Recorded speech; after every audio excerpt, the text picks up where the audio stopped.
Hello everyone and welcome to another most exciting game from the Altibox Norway Championship. It's round 6. It's Magnus Carlsen with the white pieces against the Ding Liren, so a very interesting matchup, world number 1 against world number 3. And it's very interesting in their, I think, 11 past classical matchups. All 11 games ended in a draw. Now, I will not tell you, as usual, if this is a game from the classical time format or from the Armageddon, but you will, just enjoy the game and then have to decide for yourselves. Although I will mention it, in the end. So without further ado, let's just check it out.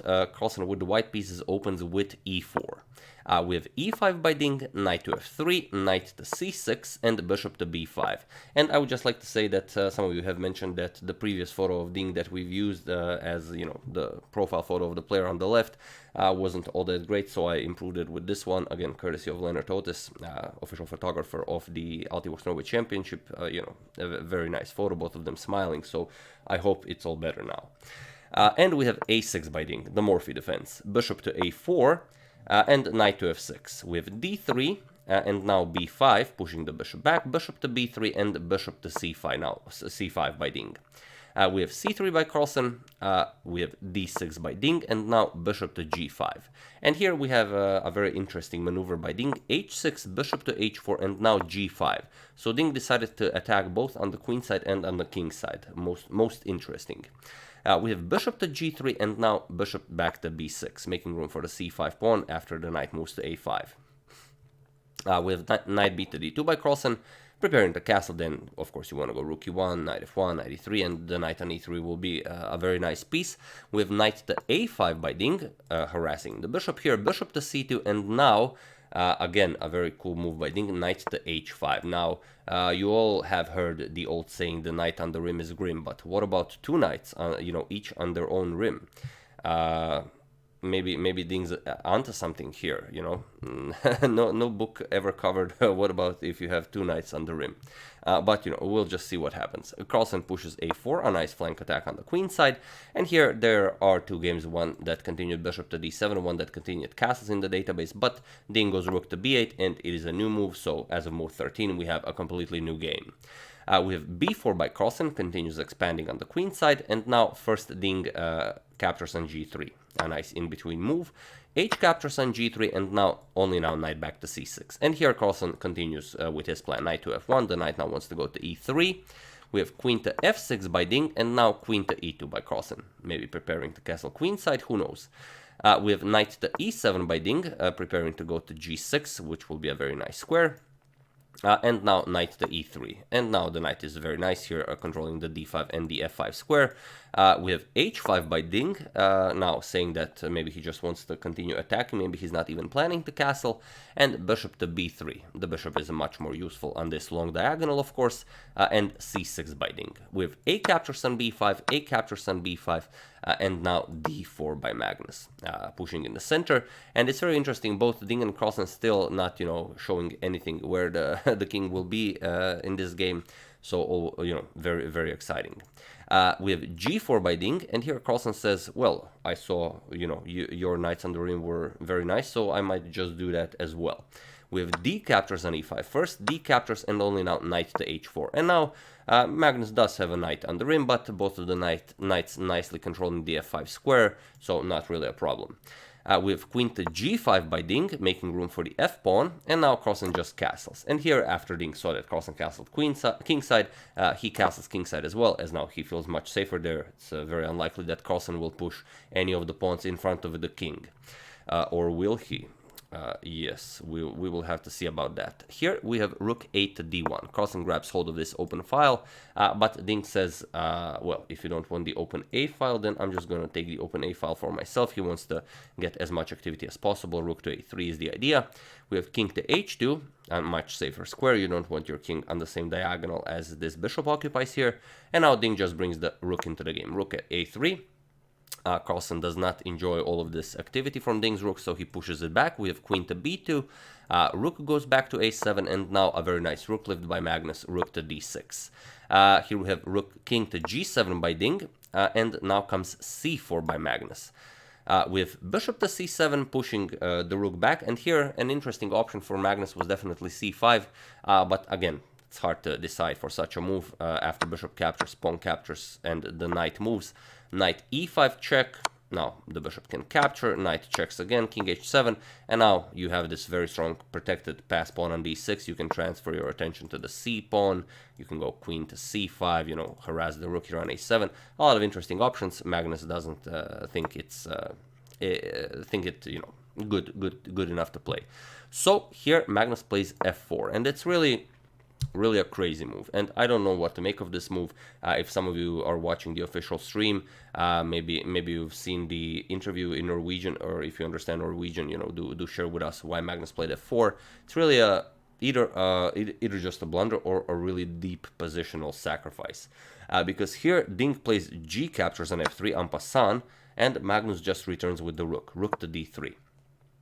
Ding grabs another pawn with f captures on g2, and now king captures on g2. So Magnus just gave up 2 pawns in front of his king, and now he continues to play positional chess with f6 from Ding, and now comes c5. So just, you know, nicely grabbing more squares.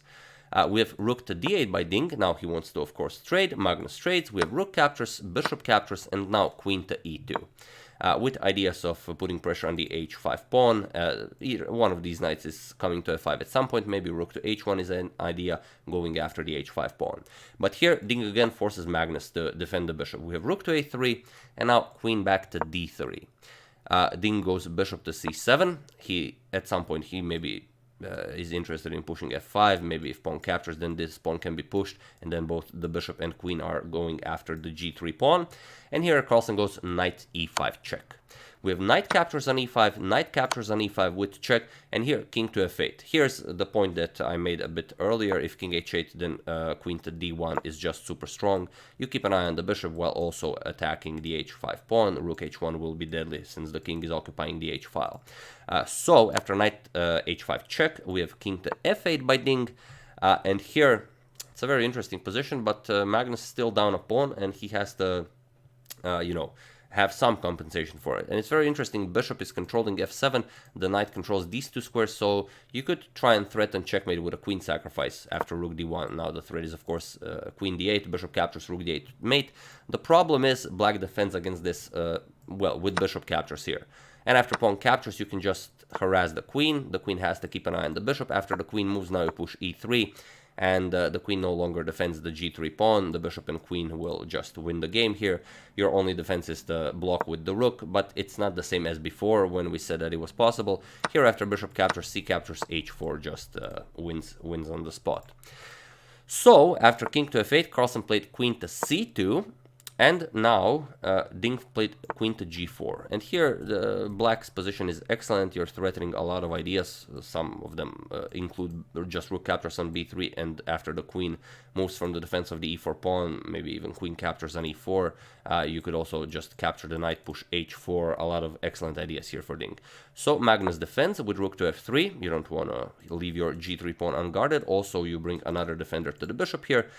But this is also a move that's really bad for Magnus. But feel free to pause the video here and try to find the best move for Ding in this position. While I have a nice sip of my water. For those of you who were able to do it, congratulations. You are now very close to beating World Champion Magnus Carlsen. And for those of you who just want to enjoy the show, bishop e6. Just attack this dude one more time. And here's the problem. White has to make a move, and there really are no good moves for white. White just has to make a waiting move. Let's say rook e3. Just as black is preparing to capture here, you do want to bring another defender to the e4 pawn. But here black just trades. Rook captures, and now you have to capture with the rook. Rook captures, queen captures, and now you will capture here with check. And if white doesn't want to lose a piece here, you have to block with the queen. And now black can just trade, captures. King f7, and you play this endgame where you are up 2 pawns. You know, a bishop and a knight where you're up 2 pawns should be more than winning for black. But Ding missed this. Ding played bishop captures on f5, and now we have rook captures on f5 by Magnus and h4. And here, yes, it does seem like black is breaking through, but with the dark square bishop being blocked by the e5 pawn, it's all not so clear. Here Carlsen plays rook captures on f6 with check, king to g7, but now rook f7 check, just defending. And now you don't want to go to some silly squares, as you know, you don't want to go here, then all sorts of nasty discoveries become possible. Ding goes to g6, but now queen to f2, threatening queen to f6. So here Ding doesn't have time to capture the bishop. Here Ding has to trade queens. With queen captures on g3, queen captures, and now h captures on g3. And now you could trade bishops, but if you trade bishops, the bishop captures, rook captures on c6 check, king g5. Carlsen doesn't like this position, as of course there aren't a lot of winning chances here. For example, rook c8, you want to push your c pawn. Rook c3, Ding would put his rook behind the c pawn. C6, you would go king f4, c7. Now you go rook c2 check, king f1, and now king captures on e4, and here Magnus is just down a pawn, and there's no way to queen this pawn, so not something Carlsen is interested in, and fairly quickly he decides against it. He just plays bishop to e6. Ding, of course, wants to guard his bishop as well. We have bishop to d8, and now king to h3. And here, Ding is still up a pawn, but the problem is, even after, let's say, bishop g5 to f4 guarding the g3 pawn, you can never go rook to a2 to escort the pawn over the g2 square, because Magnus' bishop is controlling the a2 square. Without this, it would be most likely already lost for Carlsen. So Ding continues with the plan, bishop to g5, but now rook to c7. Magnus goes after the queenside pawns. We have bishop to f4, and now rook captures on c6, threatening all sorts of discoveries like bishop c4, can win the pawn. And here, again, Ding misses a very nice opportunity of playing rook to a7. And now bishop c4 doesn't do anything since king g5, and white is in huge trouble. You can play a lot of things, like just bring the rook over here, deliver check on h2, and there's not a lot to go here for white. So here, after rook captures on c6, Ding played king to g5. He decided he doesn't want any of this discovery action, and Magnus just played bishop to f7, preparing rook to g6, and amazingly, here bishop to e3 is the move Ding has to play, or even g2, just making room for the bishop giving up the pawn, but Ding played bishop to d2, and it's a move that loses the game for Ding. But again, feel free to pause the video and try to find this idea that Magnus played. We'll have a nice last sip of my water. For those of you who were able to do it, congratulations, you have just taken advantage of a really nice blunder. And for those of you who just want to enjoy the show, rook g6, it's actually the move Magnus prepared, and here it's just lost. If king h5, rook g3 opens up a discovery and wins the rook on a3, and if you play the move Ding played king f4, again, Magnus just played king g4 check, and it was in this position that Ding resigned the game. Because after you move the king, doesn't really matter where, let's say king f3, rook g3 check, king has to capture, again you lose the rook, and it's game over. But interestingly, after bishop to f7, we said that bishop to e3 was fine. Bishop to d2 is not fine, because bishop to e3 just blocks any attack towards the rook. So rook g6 check would be met with king f4. Now you can go rook g4 check, king f3, but after king captures here, you will capture here, and there is no capturing of the rook. So it's very interesting that this game was decided by the most active move with the rook. Ding, kept playing the entire game. He just kept playing rook a3 after Magnus moved the queen, and then Magnus brings the queen back. He goes back, but then again, and now it kind of cost him the game, which is very, very sad for Ding. But yeah, a very nice game, and now I will mention it. It is, of course, an Armageddon game. Their classical game was drawn. Ding was better, but Magnus was able to save it. And then, of course, Ding had his opportunity in the Armageddon as well, but Magnus just keeps on winning. So here we do have the standings. Here they are after this round. Let me just bring them down a bit. Carlsen still in first place in the Altibox Norway Championship with 9.5 points. Second place, Yu Yang-yi with 8 points. Levon Arna following with 7.5. Then with 6.5, Wesley So. Ding is now in 5th place with 5.5, sharing it with Vishwanathan Anand. Mamedyarov with 5, again sharing with Fabiano Caruana with 5. Maxim Vachier-Lagrave 4.5. And Alexander Grishuk in last place with 3. Grishuk had a terrible misfortune in his Armageddon game against Caruana today. He just blundered a bishop. It's really a crazy position. He played bishop to h6, and Caruana just grabbed it. He had a fianchettoed bishop, and on the previous move, Grishuk blocked his queen that was you know, just supposed to be protecting the bishop, but he blocked it with knight d2 and knight e2, and the queen was no longer guarding the bishop, which was really insane. But yeah, it's chess, you know, things happen, just amazing, but really bad for Grishuk.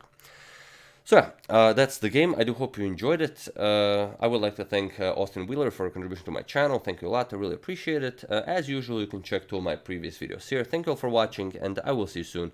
Continuing covering, of course, the Altibox Norway Championship, checking up on your suggestions as usual, and of course, after the championship ends, we are continuing to the Capablanca saga. Thank you all. I will see you soon. Have an excellent rest of your day.